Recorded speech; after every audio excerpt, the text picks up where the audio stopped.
You ever stop and wonder how things just find their own balance? Like sugar dissolving perfectly in your coffee, or why a soda inevitably goes flat. Well, it turns out there are these invisible forces constantly at work, this endless push and pull. And today, we're going to dive into what's behind it all, one of the most fundamental rules in the universe, chemical equilibrium. Because you see, when you really get down to it, in life and in chemistry, it's all about balance. It's this constant negotiation, this cosmic tug of war that's happening literally at the molecular level all the time. So the big question is, what happens when you decide to tip those scales, right? What if you add a little more of something or you take something away? How does the system fight back? Well, that's exactly what we're about to dig into. All right, first things first, let's get a handle on the big idea here. And hey, don't worry about any complicated formulas just yet. For now, just picture this whole thing as a universal balancing act. Okay, so the textbook definition is actually pretty simple. It says that at equilibrium, the amount of your starting stuff, your reactants, and the amount of the stuff they turn into, the products, well, they hit a steady state. They just stop changing. But, and this is super important, steady does not mean static, not even close. Think about a brand new bottle of soda. It's the perfect example. Inside that sealed bottle, you've got this perfect balance. CO2 gas is dissolving into the soda at the exact same speed that the dissolved CO2 is turning back into a gas. It's a perfect stalemate.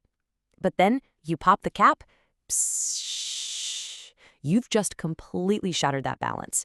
And even if you screw the cap back on, the system has to scramble to find a new balance, a new equilibrium. And that's why your soda eventually goes flat. And that right there brings us to the absolute core principle of all this. What looks like a total standstill on the surface is actually a beehive of activity. It's a very, very busy state of perfect balance. This is what it's all about. It's called dynamic equilibrium. Dynamic is the key word here. The reaction hasn't stopped. No way. What's really happening is that the forward reaction, A turning into B, is going at the exact same speed as the reverse reaction, B turning back into A. It's like a perfect two-way superhighway with the exact same number of cars going north as there are going south. And this analogy just nails it. On one side, you have static equilibrium. Think of it like a parked car. It's not moving. The forward rate is 0, the reverse rate is 0, nothing is happening. But then you have dynamic equilibrium. And that's like a busy escalator. People are getting on, people are getting off. There's constant movement.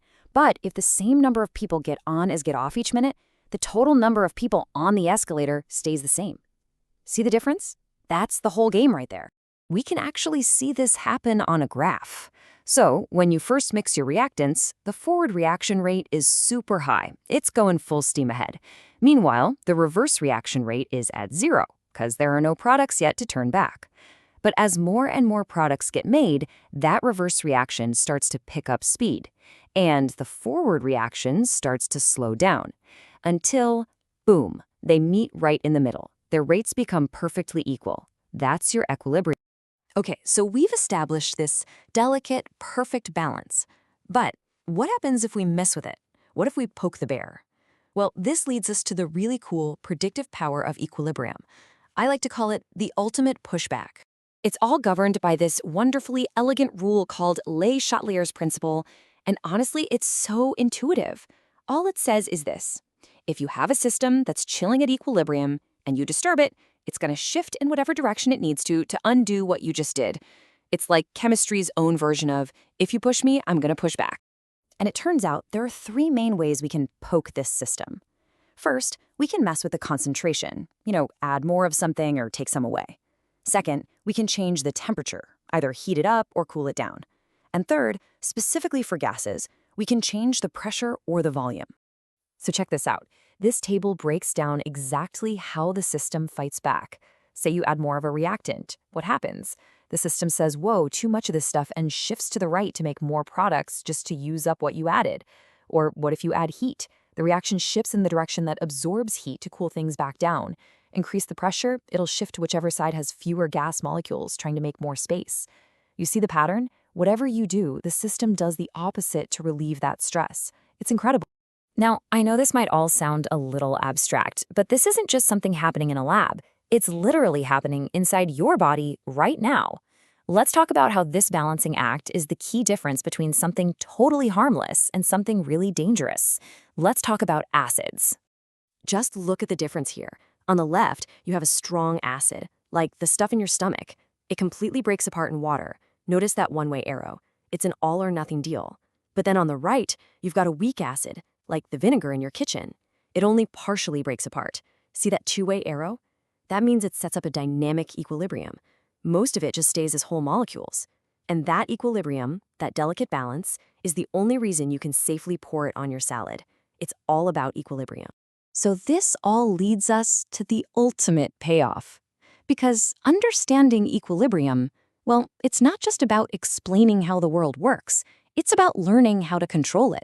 Once you understand Le Chatelier's principle, you can basically become a master manipulator of molecules. Take the Haber-Bosch process. This is one of the most important industrial reactions in human history. To make ammonia for fertilizer, which feeds billions, they crank the pressure way, way up.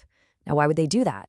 Because they know the product side, the ammonia, has fewer gas molecules. So by adding all that pressure, they force the equilibrium to shift to the right to make more product. We can literally push and pull reactions to maximize exactly what we want to get out of them. I mean, it's such a powerful idea, right? By just understanding these fundamental rules of balance, we can become architects of the molecular world. We can design reactions to build the very things our civilization depends on. So, I'll just leave you with this one last thought.